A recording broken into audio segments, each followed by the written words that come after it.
And speaking of the list building lifestyle, I'm like at a cabin in the woods right now, which, is really all thanks to sending emails. Exactly. Send emails, make money. That's the life.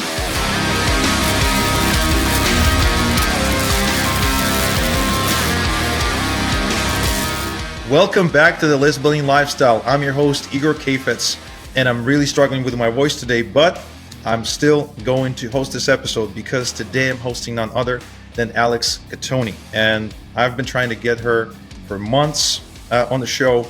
We kept rescheduling, kept delaying, things weren't working out, but we're finally here.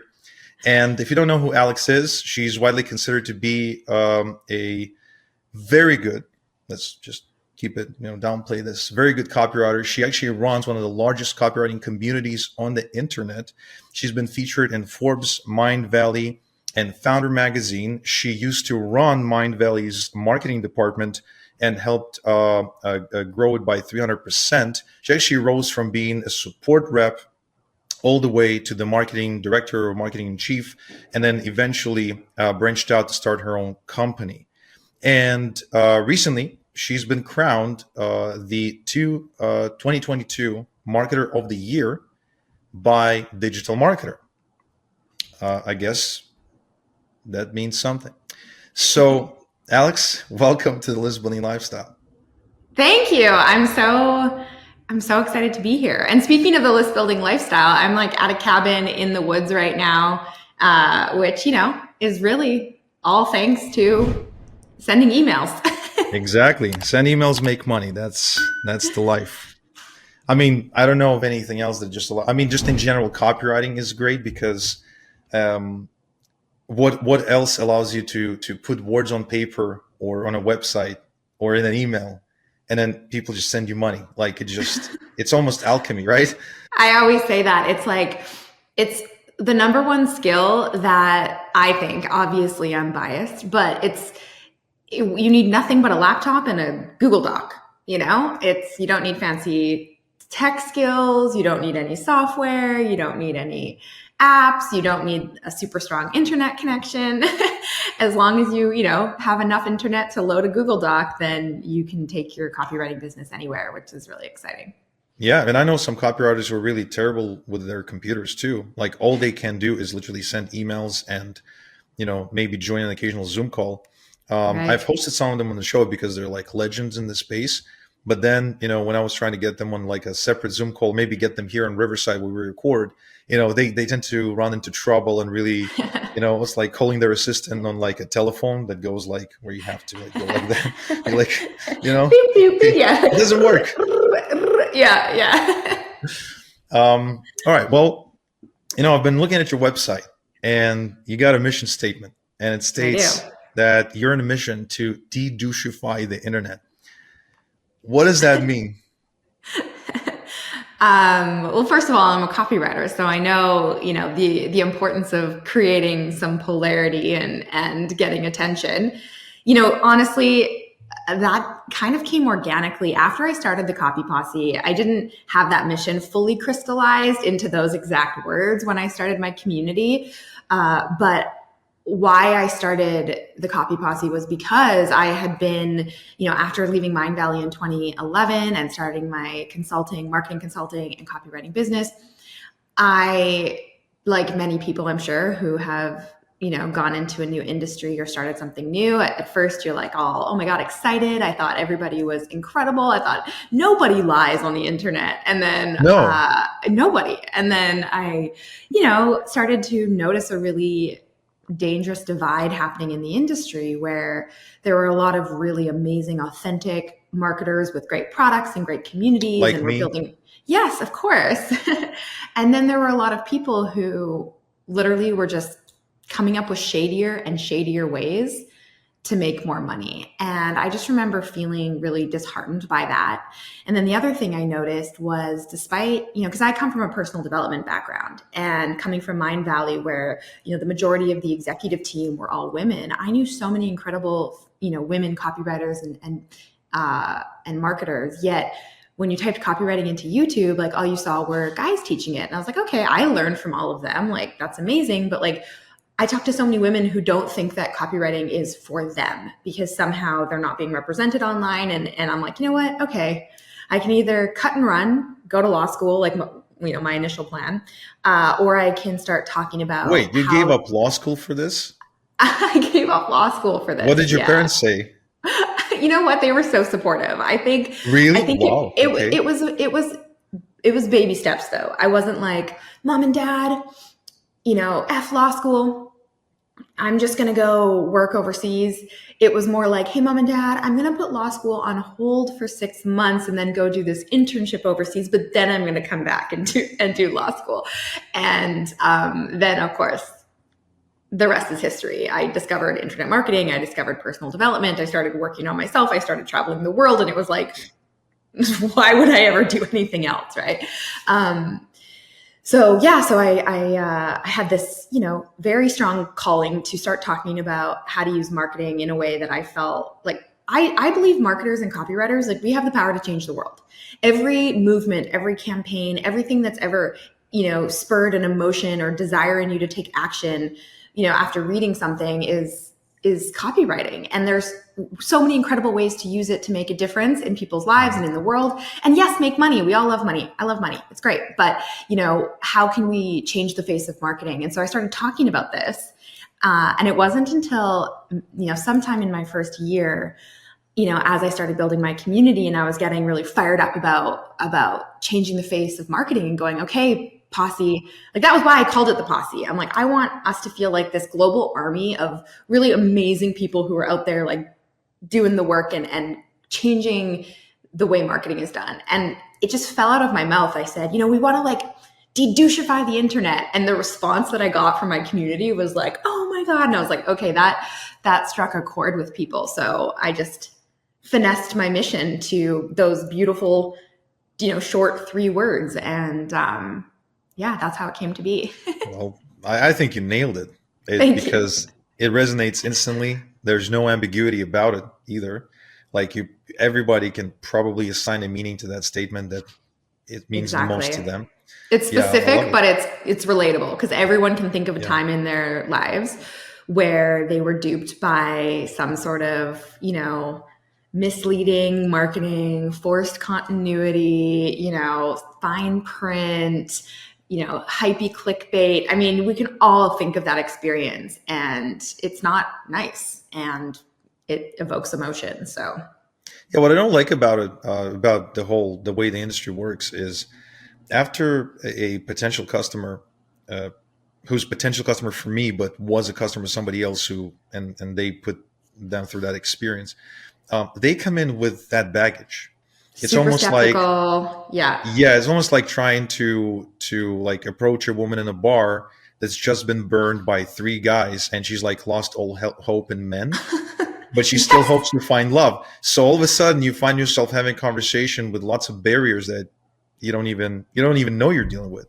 100%. And that happens to me all the time and I think we can talk a little bit about where I think the future of marketing is going, but people are taking longer to make buying decisions now for 2 reasons. There's way more options available. So like, you're not the only one who teaches email marketing. I'm not the only one who teaches copywriting and email marketing. Like, people now have so many options. Like, how long does it take you to pick a Netflix movie every night? Like, there's it's easy. I just go for what I know. I just watch The Office all over again. You know what? That's my go-to when I'm like, I just need background noise and I don't want to be super committed to it. I'm just going to put on The Office. Totally.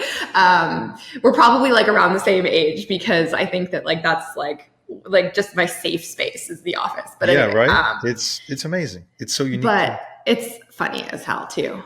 But yeah, so there's so many options. And then to your point, people are skeptical because they're like, I've purchased so many things online and like people don't deliver on what they say. And so you really do feel like you're having to show up consistently, add value and build trust over a longer period of time before someone takes action. But the beautiful thing about that is once you're able to get there with a customer, and for us, it takes on average over 30 days for someone to buy from us, they're with us for life, and that to me is how marketing is really shifting. And I get so frustrated. Like, obviously I won't mention names, but I was at a mastermind at one point, like last year or something, and I'm sitting at a bar with this incredibly intoxicated marketer who I've known for a while. And, I could tell I was ruffling his feathers by what I'm talking about now, which is, by the way, my mission only offends people who are doing shady shit. Like, that's the only people it offends. But, he literally said to me, I have to do scammier and spammier shit to make the same amount of money as I did before. And it's like, excuse me? Like, why not actually look at how the market is changing and how the market is making decisions differently and adapt that way, as opposed to it's a race to the bottom if you're just literally trying. And I mean, at that point, I got up and left the conversation, because it's like, he's the reason why I literally exist and why I have the business that I do. And it's unfortunate, and it's still the reality out there for a lot of marketers. It kind of reminds me, have you ever read, what's that book called? Who Moved My Cheese? Yes, like ages ago. It's that, right? Isn't it? Like, because he was making, or she was making, a lot of money, and then the cheese moved, and now they're complaining about the cheese being moved. So they have to they're trying to do the same thing to get the result instead of adapting. For me, it was actually quite the opposite, because I started out, and I didn't know any better. And I honestly was willing to do anything just to make money. So I would try anything. Mm-hmm. And at one point I did something really scammy. So I found an email sending tool, which doesn't exist anymore. Actually, it was called Imnica Mail. And the way their interface worked is you could set up a brand new from name and from email as you were loading the email as well. So you could literally make shit up. Like, they didn't ask you to confirm your addresses, to nothing. You could make anything up. So at the time, I was also going on the Warrior Forum a lot. Right. It was like my go-to place for advice before they got bought out by Freelancer. And then it kind of went downhill from there for me, for some reason. Almost like a rock band that used to play a certain type of music and then just switched. And you're like, I don't connect with that anymore. So I just started sending out emails as if these are Warrior Forum private messages, because I knew everybody was on the Warrior Forum in the internet marketing community. And I would literally recommend products from the Warrior special offers section. And they were always like $5, $10, $20. They were all cheap, but some of them paid 100% commission. Some of them paid 50%. Right. So I would send an email to maybe 50,000 people like that. And all of a sudden I would get 50 sales. And it was amazing. And then I got shut down. And then about 2 years later, the owner of the Warrior Forum reached out to me and be like, hey, I was just told that you're doing this scammy shit. And so, we're kicking you out. And at the time I was running ads on the Warrior Forum for my coaching program, and I was doing really well. So I was like, no, please, I'm begging you. So I'm confessing to him. It's like, no, I did it a couple of years ago. I was a shithead. I didn't know what I was doing. It was a big mistake. I don't do it anymore. And so he let it slide. But, for me, the evolution was exactly the opposite, starting with the shady shit, and then kind of gradually learning the proper principles to building a long-term business, a long-term income, connection with your customers, getting people who are with you for life. I mean, there's some people on my list. We just launched a new program, and everyone who joined it, about 100 people, were all existing customers. Amazing. Yeah. Yeah. So that's what we see too. About 80% of our revenue from new programs we release comes from existing customers. And I love that. And by the way, thank you for your transparency. I think most people would never want to admit I was the one doing some of that scammy shit. But I think the analogy that I think of is I get it. It's low hanging fruit. And in the beginning, anytime there's that, there's that adage. It's anytime there's a new technology or something, it's internet marketers are going to just ruin it because they're going to find a way to be sleazy with it, and then it's going to get shut down. And that's why when I think of true marketing and building your business, you don't want to think of this cockroach. This is just constantly running to a new dark spot every time a light is shone on it. It's really about getting ahead of it. Damn, you get good visuals. A cockroach that's running into another dark spot. Wow. That could be the title of this podcast. Don't be a cockroach. Yeah. Yes. But I think there are a lot of people who that's how they learn to do marketing. It's it's like, I'm going to use this new technology until I can't use it anymore, because eventually people are going to find me out and I'm going to then have to go find something else. Yeah. It's like, God, to me, that sounds like so much work. That sounds And the like stress so of having to look stressful. over your shoulder all the time. Exactly. Like, I know I've worked with clients in the past, or I've, had, peers in the industry that it's just like the constant threat of your ad account getting shut down. And like, that's still a thing, we all know that, but no, ad accounts get shut down even if you're not scammy. Exactly. But It's obviously the likelihood of it goes, and when we say scammy, like obviously it's a spectrum. Like there's full blown like scams. Like, wait, so you're saying being scammy is kind of like being autistic? You went there. I didn't. I think that like people always ask me like, well, what is douchiness on the internet? I'm like, you can define it in whichever way you want. Like for me, there's impersonators, content stealers. There's the real like fraudsters who, anyone who has info products knows what I'm talking about, where it's like whack-a-mole, like constantly trying to get these people to stop stealing your crap and scamming your followers. And I mean, it's never ending. But then there's this like gray area of like, really, it's up to you to decide. And for me, the way I define it is like, ultimately, if I was on the receiving end of this marketing, how would it make me feel? Because I think the old school mentality of marketing was like, I don't want to say old school, like everyone did this back in the day, but it was so novel. Like the internet was so novel. So all you really needed to do was to be like, do you have this problem? I can solve it for you. Click here and then buy my shit. And people did it because it was like, whoa. But the market is getting savvier and savvier and savvier. And so we need to stop treating people like idiots, because they're not idiots and they're smart. Maybe smarter than us. And so it's kind of this idea of, for me at least, like, how can I be just really authentic and transparent, but still I still use scarcity if it's legit and real. I still put countdown timers on things if it's legit and real. Scarcity is not like being scammy. Scarcity is about just properly pushing people off the fence. Exactly. And so I'd even argue it's required. I don't think an offer can really do well without it. I think urgency and scarcity is absolutely important. And I think there's ways to do it authentically, even if it's like an evergreen offer. There's, with some of the tech that's available, like you absolutely can. And so I just wanted to start with that, because depending on where you're at in the level of education you have around online marketing, and I'm sure your audience is very, very, very educated on it all. A lot of people who aren't might be like, oh, I'm feeling pressured to buy. It's like, okay, like, is it pressure to buy? Is it urgency? Or is it like, buy my stuff or else you're doomed and your life is going to like crumble to the ground? It's like finding what feels good to you and knowing that like there's a difference between marketing tactics that work because they work and we're all inherent procrastinators and need that push off the fence, versus like the shady shit that we all like, hate. And so that's why douchiness is just the perfect umbrella term. No, it is. It truly is. Are you into copywriting? Because like, sounds I must like be. Yeah, it must be. I'll throw that in. Another thing about scarcity, and before I move on to my next question, I do believe that scarcity is critically important, and you don't have to be lying about things.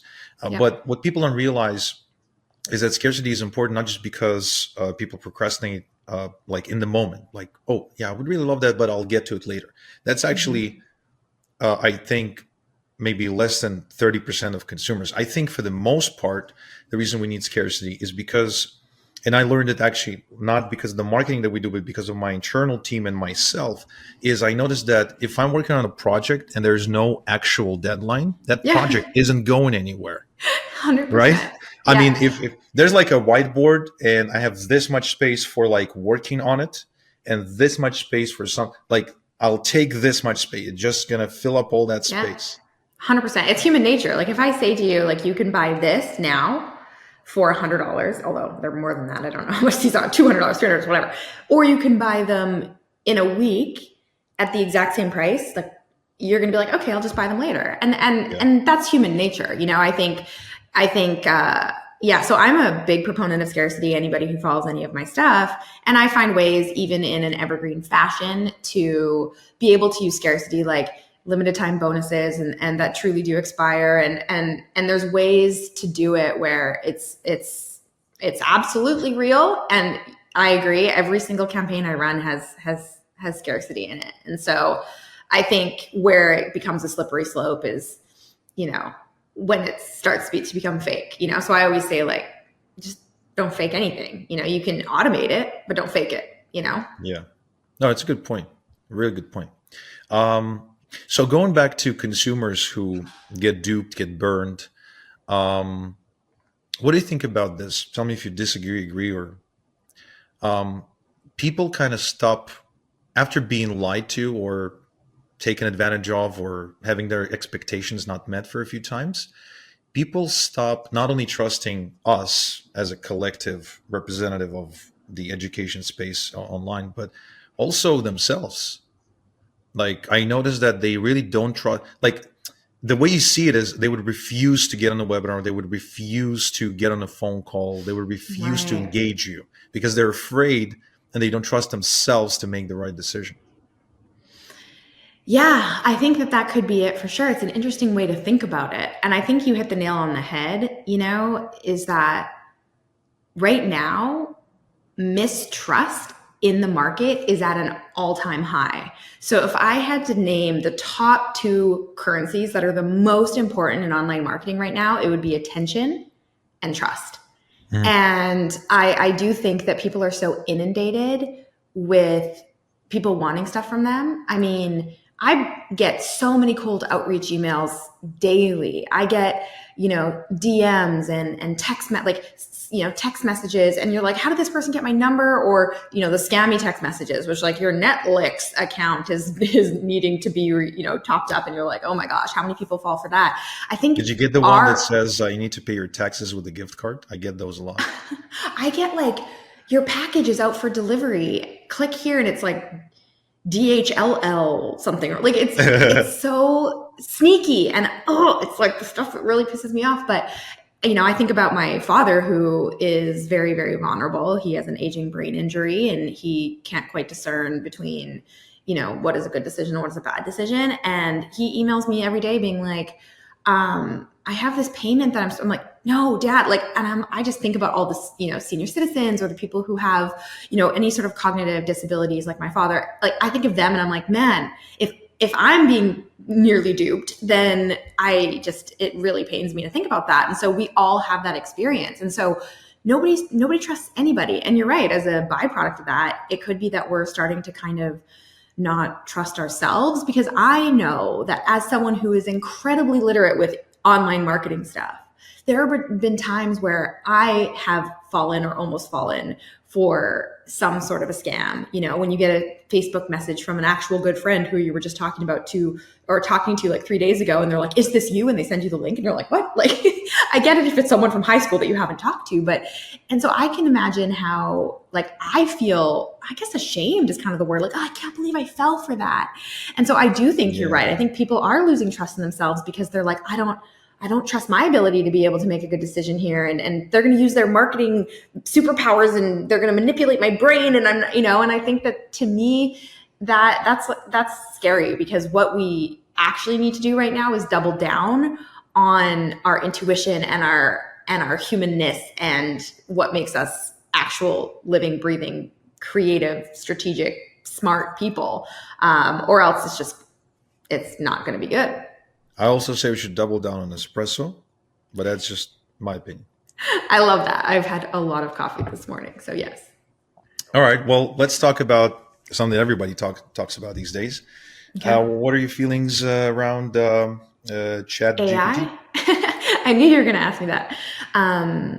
Honestly, okay. Well, one just sidebar, reflection is, I don't know if it's just me, but I feel like it's gotten worse lately than it was. More like watered down, or more watered down, more generic, and like more wordy and more dramatic. I'm like, what is happening here? It's like you can tell people are trying to apply personality to their versions of ChatGPT. Right? They're like training it, and like that's actually like the funny conversation about it is, like, again, like anything, right? I think it's a super exciting tool. I I love to play around with it in my business. I love to use it in many different ways, not just ChatGPT for word generation, but there's so many incredible ways that you can use AI for improving accessibility of your content. Like immediate transcripts on your Zoom calls, like that's AI, making your content immediately scannable and searchable in your membership sites. I mean, there's so many different tools and use cases where for me, I think it's exciting. I came up with Did the you policy. create a mini Alex yet? Not yet. No, not No? yet. We just got a mini Igor installed. Did you? Yeah. I'll play around with it, to be honest. I think one thing that I find really interesting, like scrolling through my Facebook feed, is there's way more AI generated images in, obviously I follow like a lot of marketers and people like that, than real images. And I'm so curious, like in a year, 2 years, like we'll be at masterminds and we'll all be like comparing, oh, I split test an AI version of me versus the real version of me, which one's better, whatever. For me, obviously, the second part of my mission is to build an empathy empire. So I'm like really all about doubling down on being real. And I think that the more people start using AI to generate content, the more real people are going to stand out more. So I'm not against using it at all. I just think it's important not to like throw the baby out with the bathwater and be like, this is it. I never have to create a piece of content ever again,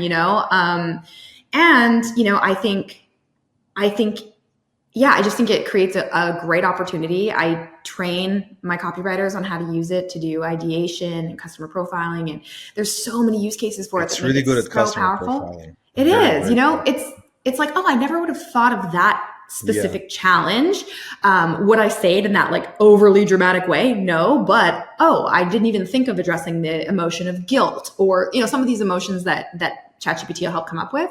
But at the end of the day, it's not going to write start to finish a piece of, a copy that you're going to want to copy and paste. It just, again, it's a great tool. And so I think there's an ever rising premium right now on people who actually understand marketing and copywriting so that they can use those tools to get great output.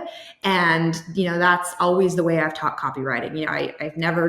I've never sold templates. I've never sold, like for me, it's not about understanding the exact, wording. It's about understanding why you're using that wording and understanding the big picture and then applying it in a certain sequence that allows you to be persuasive and all of that. So, the nuts and bolts of it are, I think AI is great. I'm really excited to see where it goes. I think it's going to be revolutionary for businesses in a lot of different ways, not just content generation, but I don't see it replacing, strategic, creative problem solvers anytime in the near future. Can't say what's going to happen after that, Yeah, well, I think it's a spot on breakdown because I've seen members of my team who were like capable, but doing okay, getting some things done, getting delayed in some other things, really transform and just become machines with the help of ChatGPT, just because of the brainstorming feature, just because of being able to automate certain things. A lot of the time-consuming crap, like formatting a transcript, now you don't have to do that by hand. All that stuff, right? It's really, really cool, and I'm definitely with you in the category of people that are basically in love with it and use it as a really smart intern or something. Or assistant. Yeah, I agree. Yeah. And I even used it to, I even used it to create a comic book for my kids. Like it actually wrote all the dialogue and everything. So the artist drew like the images, but all the dialogue between all the characters, the panels and everything else, it's all been done with ChatGPT. And that was like the first version back when just started maybe a month after it got released. Right. And now it's much better. And obviously we are better at using it because ChatGPT will only be as good as you are at giving it commands, which is something only a person with like a team of people working for them and experience of running a team can truly appreciate, because sometimes you think you're building a protocol. It's like, oh, it's obvious and easy to follow. And then your people start executing and you discover there's like 15 gaps and missing instructions. I think too, like the way I like to think of ChatGPT is that it's such a great shortcut, but a shortcut is only a shortcut if you know where you're going. And I think a slippery slope that a lot of people need to be careful about is they learn to trust, I'm going to say ChatGPT, but it's just AI in general, more than they trust themselves. And I've seen this happen before where someone is customer profiling and they know their customer. I mean, they've worked with their customers for years. They know their customers. But then they put in some prompts into ChatGPT and ChatGPT starts going in like a direction that's like maybe 30 degrees off of like actually what the customer cares about. And it's like, oh, I've never thought of that before. And oh, okay, great, let's use it. But you want to be careful that every piece of information that you're generating, you're asking yourself, is this actually relevant or not? And then there's the whole conversation, which a lot of my community is unaware of, because a lot of my community are people who want to get into copywriting and they hear about ChatGPT. And first of all, they're scared. And then second of all, they don't understand that by default, it's not connected to the internet. And they're using it to do quantitative research, and they're not realizing that source it just made up. And so really getting although I think that's going to be fixed in a bit, because Bard, they introduced fact checking, I believe, yesterday or today. That is so needed, because it's just like where did that stat come from? And so having to fact check everything, obviously there are ways to web enable ChatGPT and get more accurate information, but I just think it's important that people don't forget that they have original ideas to bring to the table. One of my students said something the other day which really stuck with me. He said, AI will never have a spontaneously creative idea. When you're an entrepreneur and you're writing, or you're in the shower, or you're cooking and you're listening to a podcast, and all of a sudden you just have this idea that's like, oh my God, that's it. Like me coming up with the name for Copy Posse. I think you have to remember that, AI is just a generative model. It's funny, so when you talk about that, you almost become more mellow. It's like you romanticize the moment when it happened. Yeah, totally. And so, I think it's a great tool, and I think people need to use it wisely, like anything, like any tool, and so it's exciting. I'm curious to see where it goes and continue to learn from I'm going to say that I disagree with your student who said that. I was interviewing somebody as well who quoted Noam Chomsky, who I never really followed or listened to, but Noam Chomsky said something like that something like ChatGPT can't really do what a human can do from a creativity standpoint. But I've seen ChatGPT combine two completely random ideas into something that's really cool. And let's say that your student is right and it can't do what a human can do, but it can still do 99%, 95% of most of what humans do, even if it itself does not understand what it does. Right. And the moments when these amazing ideas show up seemingly out of nowhere, I think they come from, again, I could be completely off about this. I don't have any scientific proof to back this up, but I think they come from associations that happen in the moment, because the brain is a very associative sort of creature, right? Yeah, that I agree with 100%. I don't think there's any such thing as a brand new idea, but I guess what I think of when I think of creativity, and this is why it's a funny conversation and such a human conversation that we're having, because it's so subjective. What is creativity? I don't know. But the way that I think of creativity is taking two seemingly unrelated ideas and putting them together in a way that makes perfect sense. And that's the thing that I feel ChatGPT, at least in my experience of using it, it's so literal. So I'll give you an example. My brand archetype is the rebel and the outlaw. So my content is and the way that I write is I use words and language that are very, that follow that kind of rebellious tone. I use swear words, I use really edgy language. But then the other side of that is this sort of empathetic, I know what you're going through, and we're in this together.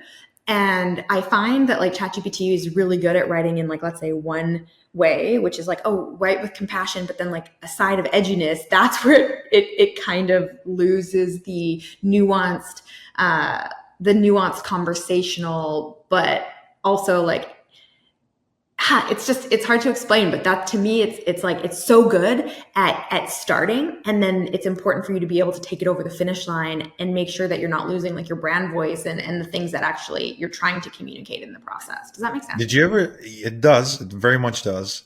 And because you're such a good copywriter, it's something you can't ignore either. Right. And that's exactly it. Like I realized that not many people would probably lay awake at night. Yeah, it has to be just right? You can't, good is not good enough for you. Right. It has to be just right.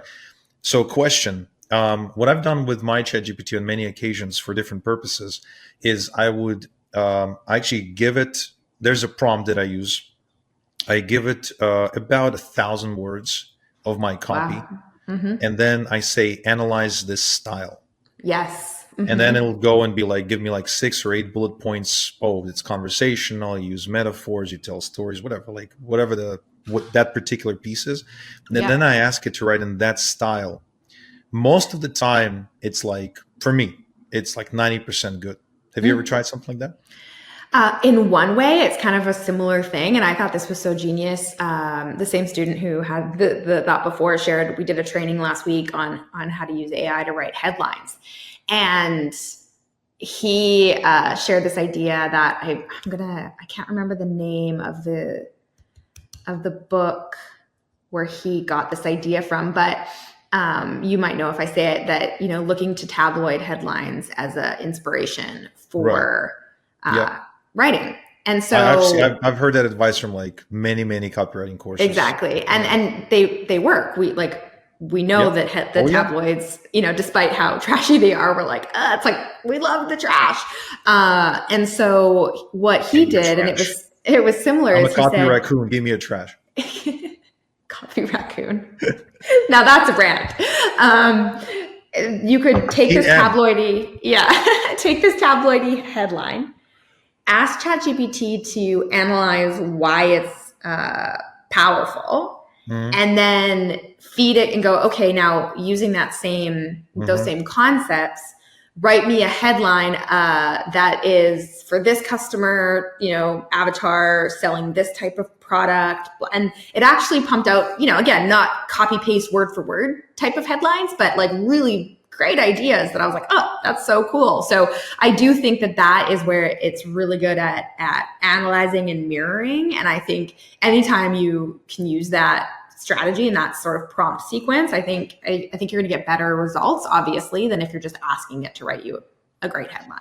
You know what I most appreciate about ChatGPT, and I'll also be asking you a question about ChatGPT, about the personal uses of ChatGPT, but in the professional sense, more often than not, I appreciate that I don't have to start from scratch anymore. Like almost any time. Like I was sitting down to create a curriculum outline for our new program that we launched for a technical component about email sending tools. And it's the component that actually bores me to death. And I'm not really passionate about like talking about how to load a broadcast or do a segment. Right. Yeah. But I still had to build out a curriculum for one of our coaches to go record it. And I was sitting there literally drawing a blank until I went, wait a second. I went into ChatGPT and I said, are you familiar with ActiveCampaign? Yes, ActiveCampaign is a tool that does blah, blah, blah. Cool. Give me a thorough, curriculum outline with headlines and bullet points for each headline, for a beginner to teach them how to use the technical aspects of the software. And it gave me a bunch, right? A really long outline with lots of like basic things, advanced things. So I just picked and chose what I needed, maybe shifted some stuff around, and bam, you got yourself an outline. Yeah. If I didn't have ChatGPT, I'd be thinking about an outline for 3 days and procrastinating and sitting down to do it and wait, standing up, going upstairs, getting a cup of tea, coming back, getting distracted to go chat with somebody, come back. And it would have been a nightmare. And this was so easy to do. Yeah. I think one of the things that I think it's the greatest for is exactly what you said. It removes that like blank page, blinking cursor moment.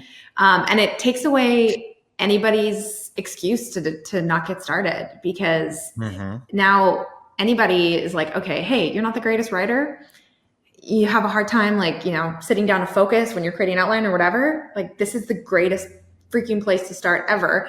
And then it allows you to spend more of your time on like the really big needle mover stuff. Like, my friend Stefan Georgi, who is a great copywriter and has a copywriting community, he kind of talked about how it takes like the mundane type of tasks off your plate so that you can have higher level creative functioning, which I actually think is the best way to think about it. It's like, yeah, it takes off that annoying stuff that like is super time consuming, but like truly, someone who could go read a bunch of sources, for you, or an assistant could probably do it for you. And then that allows you to be like, okay, now that I have this outline, like how am I going to make this like a super great program? And how am I going to like push it over the finish line? And how am I going to market it in a way that's like really powerful and speaks to my audience? And so I 100% agree with you. I think that's a really good point. It.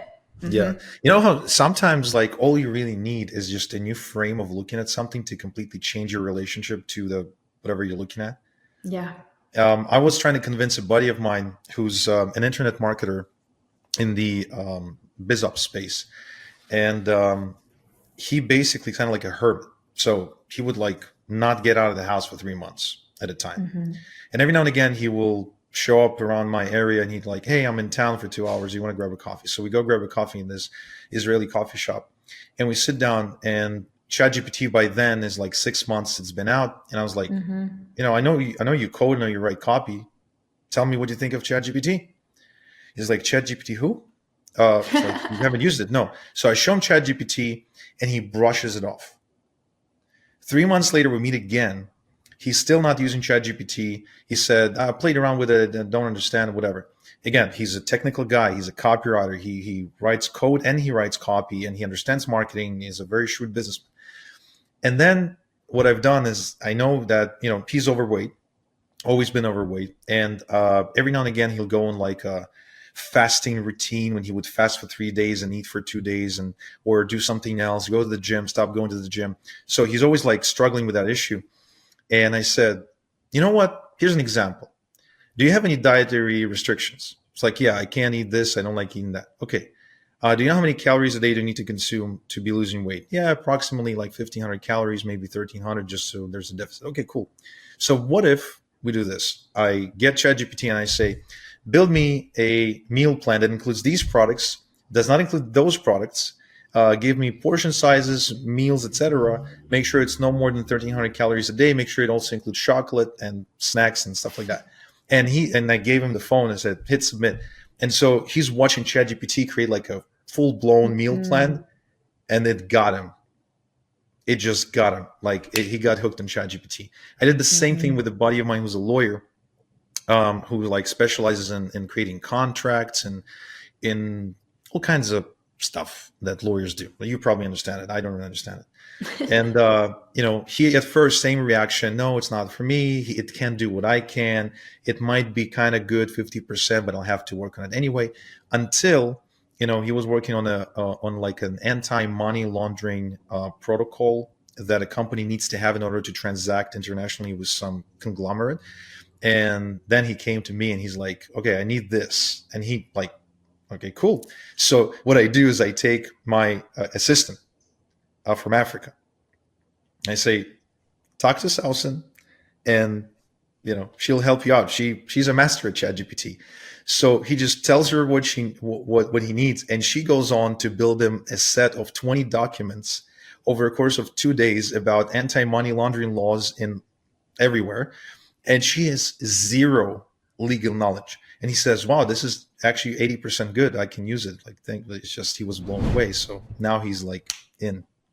I love that. Yeah. And I think that's it. It's the 80%, and then having him fact check and that sort of thing. Because that reminded me of this famous, I don't know if it's famous, but a lawyer told me about it. My lawyer, we were chatting I ran into him at an event and we were talking about AI. And this was right after AI had kind of come out, like within a few months after ChatGPT came out. And he was saying how there was this legal assistant or articling student or something at a firm who, needed to prepare some documents and some casework for, her firm pretty last minute. She used ChatGPT and it was referencing like precedent cases that never ever happened. And it like obviously she didn't know that, but just sort of like made it up and was like, oh, this seems legit. And she submitted it and they were like, these cases don't exist. And so it's like, okay, knowing that, AI can also just completely make stuff up. And so I think it's really like, at least the way that I use it now is it's really good for stuff like protocols and anywhere where there's sort of this like wealth of knowledge to be able to pull from, but then making sure that anything that is sourced or referenced, making sure that it's actually real and true. No, you're absolutely right. And, I think ChatGPT does that. Mike Filsaime was explaining at that mastermind where we met. He said it just wants to please you, basically. Yeah. It just wants to do a good It's job like a dog. It's like, okay, I'll just tell you about this case from 1949. I'll just tell you exactly what you want to hear. That's it. Right. Well, let's shift away from marketing for a second. Okay. Tell us, do you ever use ChatGPT or AI in personal life? And if so, how? Nope, I don't. Like at all? Like not even to plan a trip or build an exercise plan or? No. Oh, really? Honestly, okay. Yeah, I know I could. And maybe I'm just one of those people that like, why I need an exercise plan? I have a personal trainer. For personal stuff than I do for professional stuff. Yeah, I think what I've seen it done really well, and I've never done this, but a lot of my students have, is like you get an email from a client and it's like, red flag, like pushing boundaries, like, I need this by tomorrow, like, and they use it to like write, they're like, how do I write this in a way where I'm basically saying no, but in a way that's like, polite and respectful. I've done that. And it's like perfect at that, it's like, thank you so much. I'm going to have to politely and I'm like, that's genius. I love the way you do it too. Yeah. Planning a trip is actually, you put that idea in my head just now, is I probably would use it for that because, I travel a lot and I'm so last minute when it comes to planning. Like I think a lot of entrepreneurs are like, I book the flights, I book the hotel. And then like 3 days before I'm like, have we made dinner reservations? Like, what are we going to do? So like knowing like, hey, I'm going to be spending a week in Paris, what should I see or what should I do? I don't know. I should probably be asking you, like, what are the ways that you use it personally? Because then maybe you'll give me some ideas. To be honest, I just either work all the time or I'm like closing my computer, F this, I want to be out in the forest, like with my dog. So I feel like anytime I'm not working, I'm not on my computer. I don't do a lot of personal stuff online. Well, cool. Well, all right. Well, at least you don't do drugs. So I don't do drugs. Which, again, for the purposes of this show, it's a good thing, but in some other context might be a bad thing. So let me share a few examples how I use it in my personal life. Well, obviously, you've seen the comic book thing that I've done. Yeah, but I've been writing comic books for my daughter, especially for my daughter. I haven't actually written any for my son yet because I wanted to create a few stories that instill different ideas. For example, the first one that I wrote, I don't have it here, but I do have the cover. It's called Erica and the Birds, and she's a superhero. Oh my god, so cool! Yeah, I was actually just thinking that, like, really empowering little girl superhero. Yeah, like exactly. That's the comic books that we need. Yes. Yeah. So that one, but it took me a year to get that project done because I kept procrastinating. I didn't know what I was doing. So, but I'm very proud of that because I noticed that my daughter just doesn't. So as a kid growing up, when I would see Superman, Batman, or any other superheroes, I would like really resonate with them, and I could imagine myself in that suit or with that cape, and it really inspired me. And my daughter did not register the same. Like I think I told her, like, hey, the Avengers are out. Are you excited to see Iron Man? Because I'm a big fan. And she's like, yeah, okay. It's like, huh? And then I noticed that when Miss Marvel came out, or Captain Marvel came out, she was really excited to see that. I was like, oh, I see. So she needs female superheroes because apparently being a girl, just like if you're a boy, right? You're breaking the world into boys and girls. And whatever's girls apply to girls, whatever's boys applies to boys. It's like my son, we really wanted for him to do like, how these soccer players, they tend to have like this pony thing right here. Like Gareth Bale. Yeah, what's up with that? I love it. My wife loves it too. So we wanted our son to have it, and he would refuse anytime we would try because he's like, no, long hair is for girls, right? So we You're had like, to but work on David that. Beckham. No, seriously, like we eventually figured it out. But my point being is that I use it for ideas on how to communicate to my kids a lot. Oh, Because wow. let's say I catch my daughter on TikTok. One day I actually got a message from my best friend, and he said, "Hey, if I see something that Erica's doing on TikTok, do you want me to tell you, or do you want me to just keep it to myself?" I said, "No, I want you to tell me because Yeah. I should know." And Yeah. he's like, "Well, I just watched a video that she recorded out of her bathroom, and she was like talking about a vagina or something, and she's like 10 at the time. So first I did a few breathing exercises and punched a wall, and Oh then my and God. then I really wanted to have a conversation with her about like boundaries for TikTok. And Smart. I Yeah. basically I went to ChatGPT and said, "Hey, this happened. How can I explain to a 10-year-old that this is not cool? And can you use a story?" Because Oh, I believe wow. storytelling is so powerful. I just Oh, try to use yeah. it in That's a whole conversation. other podcast we could talk Oh, about it's a whole storytelling. other Yeah. coaching program. What are you talking about? Yeah. So it gave me a story, and my daughter understood. All of a sudden, Wow. That's boundaries are enforced. cool. I definitely use it with my friends and family. So a birthday song, a poem, maybe. I remember. So this past birthday that I had in August, we were doing an escape room in. Have you ever been to Toronto? Yeah. Oh, yeah. You've been to Casa Loma? No.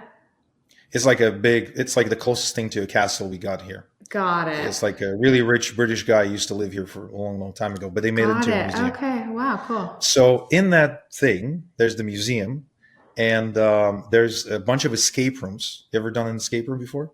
Nope. They gave me like anxiety thinking about escape Oh, dude, rooms. you should totally do an escape room. I should, because I do That's love just like for fun. mysteries and solving problems, but okay. No, they're really well themed It's too, like, let me get this straight. I'm going to be trapped in a room. with a bunch of people That sounds like for an my hour. version of hell. Like, no, thank you. Typical copywriter interlude. Yeah, seriously. Like, I am literally in the middle of nowhere in the woods right now. Yeah, no, that, anyway, keep going. All right. So I'm inviting everybody to do an escape room, but I don't want to tell them it's an escape room because I know if I'll say that it is, I do have lots of introverted friends and they will Yeah, bail on me. totally, So 100%. I ask it to write like an invitation without revealing that it's an escape room, but hinting at it using language, which it did well. And then I asked it to write it in like an 18th century English, Oh my but gosh. aristocratic English. And then all Yeah. of a sudden I dropped them this message. It gets good feedback. It's fun. So I use that. That's another use case. I love that. Like that, that's such a good, you're putting ideas in my head now about how to use it for personal fun stuff. Like that sounds really, and it's like fun too. really As a good. copywriter, Yeah. you get to play with words, and Yeah. I don't know if you get off on that, but like I totally geek out on like finding the right phrase, language pattern, Oh, word, I'm frame, anything. obsessed. Etymology too, like understanding where words come, like I love it. But even just the converting to 18th century English, like to know how to do that, like I would probably just throw in a bunch of thous and hope for the best. But to be like, hey, translate this, and it would probably do a pretty good job. I think that's so smart. Oh, it's pretty good. It really does a great job of like following instructions when it comes to style. Have you ever tried taking your copy and asking Mm-hmm. ChatGPT rewrite it as if it's like some like a famous writer or copywriter, like Gary Halbert Yep. style, Stephen King Yep. style? Yeah, I think it's easier for really like very, because when I say, because a lot of my students will do this, they'll be like, write this in Alex Cattoni style. And it's almost comical. Like it's a lot of like, hey there, boss babes. And I've never in my life said those words. So I Babes. think it tries, but I think in terms of Stephen King, which I don't know if you know, there's actually a huge lawsuit right now against OpenAI because, Stephen King and the writers Is of he those novels, upset? they're like, you're using our books to train anyway. Uh, there's such specific style and words, and it's a lot more noticeable, or at least being able to say, yeah, that's definitely in Stephen King's style versus using, let's say, a copywriter where it might be like, 50% different from me. But to me, that it's so fascinating that it even knows how to do that. It's wild. Yeah. And what is even more fascinating to me personally, and I only understood that like a month ago when a really smart friend explained it to me, like it doesn't actually know. Like it was loaded with information that 1 + 1 = 2. Right. But it doesn't actually know that. Right. Yeah. It's like a parrot that repeats it. Yeah. Yeah. And that's like what helps me kind of understand that is knowing it's just a predictive generative model of like, when this happens and then this happens, this is what comes next. And like the perfect example of that is how there's been a Stanford study recently about AI hallucinations, about how people are treating it like they would treat Google, in the sense that they're assuming all the information is accurate. And like they did a math problem where, simple math problems, the accuracy used to be like 98%. Because if you think about it, the people who trained AI in the beginning were all like, smart, educated technologists. And now everybody's using it, and the whole world is training it. And, the same simple math problem was only 2% accurate after that. And that's when you realize, like, wait, it's not a calculator. It's a predictive model based on all of the information it is accessing and all of the people training it. And so so are you saying that ChatGPT got dumber? I'm not saying it, but scientists have. Science says it. If you You sound Google like Fauci. It's not me saying it. It's science. If you actually Google, if anyone's interested in reading about it, AI hallucinations Stanford study, they are saying that potentially, temporarily, I'm guessing, because obviously AI is only going to continue to get smarter, that when it was made accessible to the masses of people and there was a lot more input and a lot more data, and a lot of it that was not accurate, let's say, that, it did get dumber for a bit. And maybe it still is. I don't know. I can't speak to that, but you can research it. Disturbing. I don't want to get dumber. I rely on it way too much. Well, exactly. And then it's like, wait, am I getting dumber now? Wait, what's happening? No, we will. We are very much like creatures of habit. As soon as the habit is formed, it's formed. Like if we got our phone that's now an extension of the brain, and 100%. Obviously ChatGPT is a further extension of the brain, the more we use it, it's just going to be ridiculous. But I still look forward to the world. Like, again, as an example, one thing that it enables me to do right now is to chat with a friend very effectively in a different language.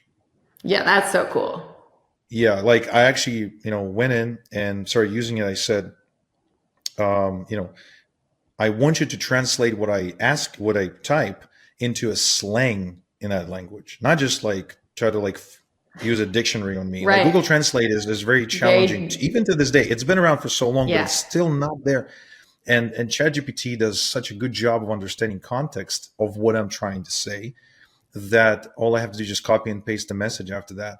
And, it is just one of the uses. Like, for example, another use, did you ever use it to do self-therapy? No, but I do know some therapists that are creating some pretty cool, some pretty cool use cases for AI in therapy. So it's pretty good at that. Like out of all the things, I actually rank it very high in the ability to identify. Like, so I remember I was having a really bad day, and I wrote to it, it's like this happened, and I feel this way. What's going on? Why do I keep feeling this way whenever something like this happens? And it really like broke it down using cognitive, psychology of some kind. And it's like, I don't understand what you're saying. Can you like explain it to me like I'm 5? It's like, look, close your computer, go outside, get some exercise. Yeah, well, that was like the next thing. It actually suggests actions you can take too. But it's like, look, your emotional well-being is kind of like a castle. And when somebody says or does this, you feel like you're being attacked. So you build walls around the castle to protect yourself by acting this way. It's like, oh, wow, that makes a lot of sense. I do act this way too because I feel butthurt and because blah blah blah. So it's really cool. Additionally, this is something sort of like work and life. Are you familiar with the? So I originally learned this from Paris. Help me with his last name. The copywriter, the Greek copywriter from New York. oh, I have no idea. Lampropoulos. Paris. Sure, You know let's go. Paris. No, I don't. Everybody knows Paris. No. So he was doing this thing for a charity for his brother or cousin, and he shared the concept of life traps or schemas and how he applies it to copy. Have you ever heard of that? I mean, I gather what you're saying, but no, I've never specifically heard him talk about that. Basically, the theory is, and there's a book, it's called Reinventing Yourself, that explains it, is that we all have a set of behaviors that we do over and over and over and over and over again, like a broken record, because of a particular mechanism or default loop that we're stuck in. And there's like 18 of them. And there could be, something like, for example, mistrust, right? So you definitely have mistrust because you've built your whole business around that, which means, you fundamentally have a hard time. Again, I'm assuming based on what I've heard today, but fundamentally have a hard time trusting people in certain context. At the very least, we know it's in the context of online marketing, gurus, etc. So that's like a mechanism that runs you, and that you can't help but let it run you. And so it's very easy to trigger you with that. Right. As well as you look at the world with those glasses where like anything that's out of just stepping a little bit outside of the lane will appear to you as if you're being mistreated, lied, etc. Right. Now, I do happen to have that myself because I was born in Ukraine and grew up in Israel. Right. And you really have to be careful in those countries. You do get, there's a lot of mistrust, let's just put it this way. So I can really resonate with that. And so this is true for every human being. Your life partner, your children, your business partner, your employees, your customers, everybody. So I use it to kind of better understand the people in my life, people I care about. And so I know how to better communicate with them in a way that they understand, because it's almost like, let's say we're both speaking English, but I'm speaking, say, the British dialect and you're speaking the Australian dialect. We're having a hard time communicating because we got different mechanisms that get in the different way, lenses through which we see and experience life. Yeah, makes sense. Yeah. So ChatGPT understands this. He has the database, right? And so it helped me create this, which is a infographic. Now, not just ChatGPT, also my assistant Sausen, but like it helped me create basically a title, description, an image, and an example for each one that I could then copy and paste into a doc, send it to my assistant and say, hey, can you go to Canva and put this into like a thing, an infographic, so I can have it for reference. I couldn't do that before ChatGPT. I really couldn't. I just wouldn't sit down and go through the book myself, Yeah. Very cool. Love it. So many great use cases. I love it. Anyway, I think it's the longest running episode we've had. It has been just very, very fun talking to you. Yeah, you too. So if somebody wants to, I'm not sure if you do any client work these days, but if somebody wants to learn from you, follow you, hire you for their copy projects, be in your world, besides obviously your YouTube channel, titled, I believe, Alex Cattoni. Yep, my name. Yep.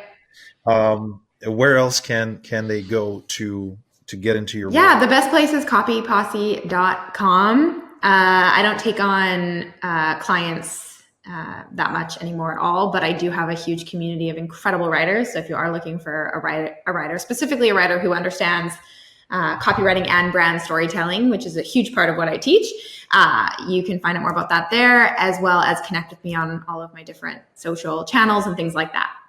There you go, guys. Look up Alex Cattoni on social. Go to Copy Posse. That's OSSE.com. And Alex, I haven't had this fun on an episode in a while. Yay! That makes me happy to hear. Thank you so much, Igor. It's super fun.